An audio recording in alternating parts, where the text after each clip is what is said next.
दोस्तों 5 अक्टूबर 2024 को 20,000 करोड़ रुपए की जो राशि है देश भर के किसानों के खाते में डाली जाएगी। कृषि मंत्री शिवराज सिंह चौहान ने इस वीडियो में कुछ महत्वपूर्ण बातें बताई है और कुछ महत्वपूर्ण घोषणाएं की। ये वीडियो पूरा जरूर देखें, चैनल पर नहीं तो सब्सक्राइब जरूर करें, वीडियो पसंद आए तो लाइक करें। तो आप सबको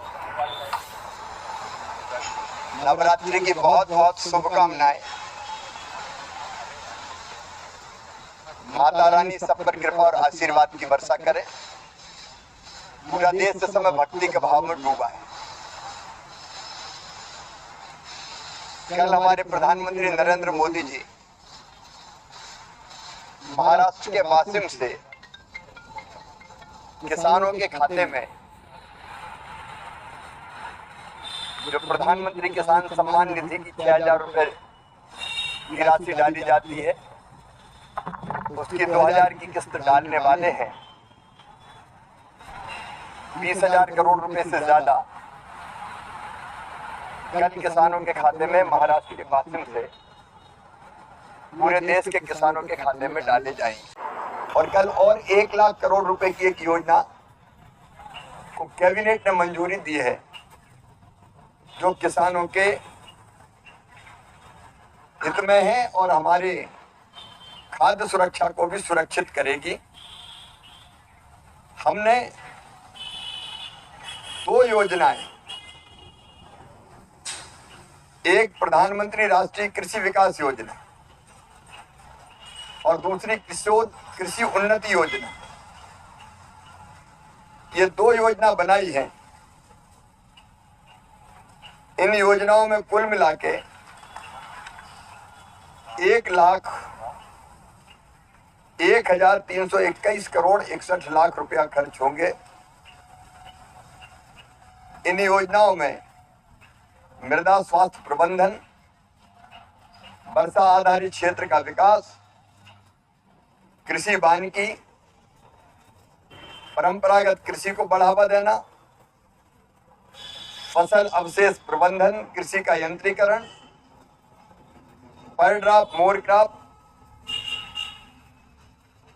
क्रॉप डाइवर्सिफिकेशन, फसल विविधीकरण, कृषि के स्टार्टअप्स के लिए निधि, ये सब चीजें प्रधानमंत्री राष्ट्रीय कृषि विकास योजना के अंतर्गत।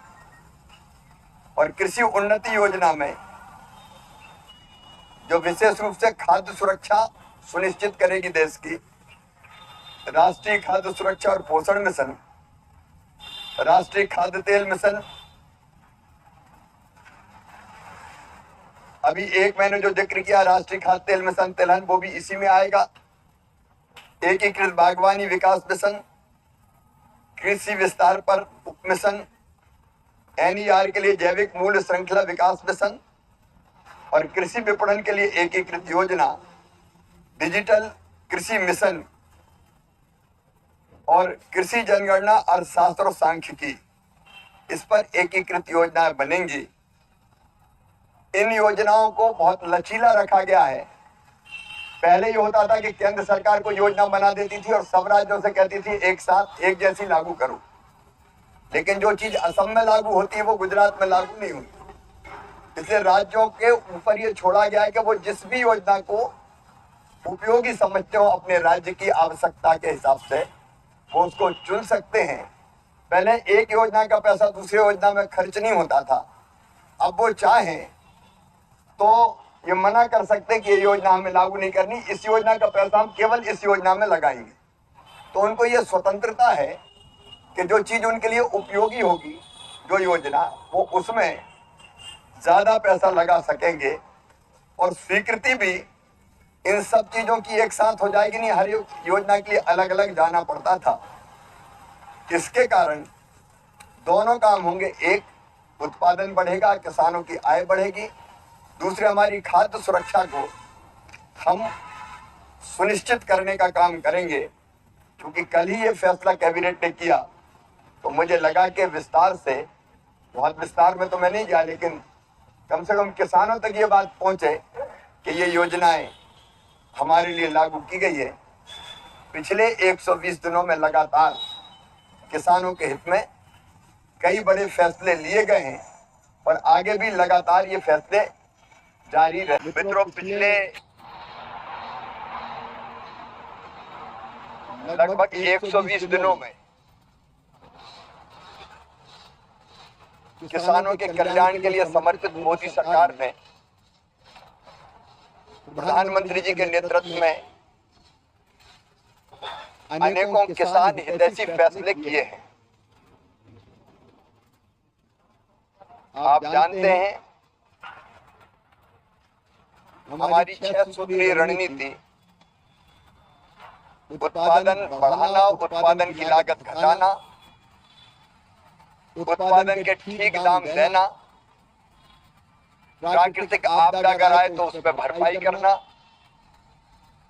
कृषि का विविधीकरण और वैल्यू एडिशन और प्राकृतिक खेती, किसानों को ठीक दाम मिले, इसके लिए पिछले दिनों में कुछ बड़े निर्णय किए गए। एक फैसला जिसका हमारे तिलहन के उत्पादन पर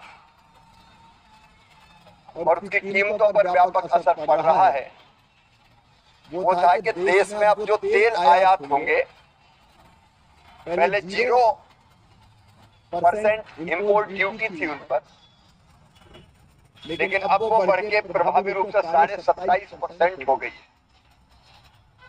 सोयाबीन हो, मूंगफली हो, सरसों हो, सूरजमुखी हो, तिल हो, ये हमारे तेल के सबसे बड़े खाद्य तेल के स्रोत हैं। पहले सस्ता पाम ऑयल और बाकी तेल मध्य प्रदेश में आ रहे थे, उसके कारण सोयाबीन वगैरह के दाम भी काफी कम हुए थे। इस फैसले से एवरेज अभी 500 रुपया क्विंटल सोयाबीन के दाम बढ़े हैं और बढ़ने का क्रम जारी है।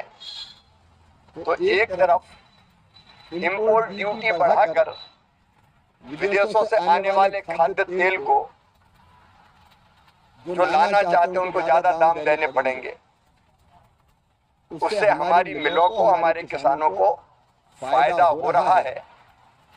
और दूसरी तरफ सोयाबीन भी खरीदने का फैसला सरकार ने किया है मिनिमम सपोर्ट प्राइस पर, ताकि ठीक दाम दिए जा सके। मध्य प्रदेश, महाराष्ट्र, कर्नाटक, जिन राज्यों ने चाहा वो खरीद करेंगे और समानांतर हमारी भावांतर भुगतान योजना भी, अगर कोई राज्यों की मर्जी पर है कौन सी योजना में वो शामिल होना चाहते हैं, वो भी जारी रहे। मध्य प्रदेश भी बासमती चावल उत्पादित करता है। अभी बासमती चावल के एक्सपोर्ट पर मिनिमम एक्सपोर्ट प्राइस लगी हुई थी, जिसके कारण एक्सपोर्ट महंगा हो रहा था। तो मिनिमम एक्सपोर्ट प्राइस समाप्त कर दी गई है।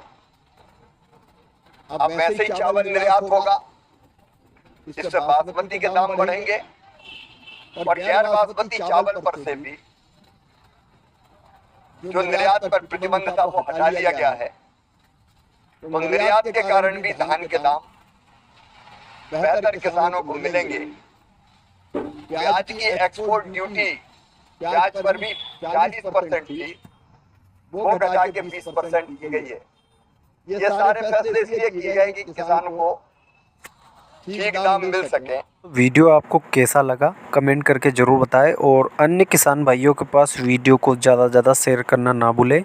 और ऐसे ही महत्वपूर्ण वीडियो कृषि से संबंधित, आपकी जानकारी से संबंधित आपको हमारे चैनल पर मिलते रहेंगे। तो हमारे चैनल के साथ जुड़े रहें और ज़्यादा से ज़्यादा लोगों से सब्सक्राइब हमारे चैनल को करवाएं। और 17,000 सब्सक्राइबर की आप सभी को बहुत बहुत शुभकामनाएँ।